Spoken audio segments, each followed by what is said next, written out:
Hello everyone, আপনারা সবাই কেমন আছেন? আশা করি ভালো আছেন। তো আজকে ঘুরতে গিয়েছিলাম দুবাই কোরানিক পার্কে। তো আপনারা দেখতে পারতেছেন দুবাই কোরানিক পার্কের ভিতরের দৃশ্য। তো এখানে অনেক গাছপালা লাগানো আছে, আপনারা দেখতে পারতেছেন। ভিডিওর মধ্যে আমরা ঘুরে ঘুরে দেখাইতেছি। ঈদের পরের দিন গিয়েছিলাম, ওইখানে প্রচুর লোকজন ছিল। সবাই ঘোরার জন্য আসছে, বিভিন্ন দেশের বিভিন্ন জায়গার লোকজন আসছে ঘোরার জন্য। অনেক সুন্দর সুন্দর গাছ লাগানো এখানে, অনেক সুন্দর লাইটিং করা। দুবাই কোরানি পার্কে আপনারা কেউ কাছে থাকলে যেতে পারেন। এখানে ঢোকার জন্য আপনাকে 5 দিরহাম টিকিট কিনতে হবে। তো আপনি 5 দিরহাম টিকিট কিনে তারপর এটার ভিতরে ঢুকতে পারবেন।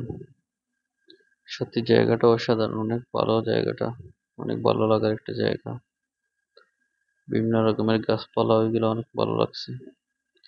সো কেউ যাইতে চাইলে এখানে যাইতে পারেন।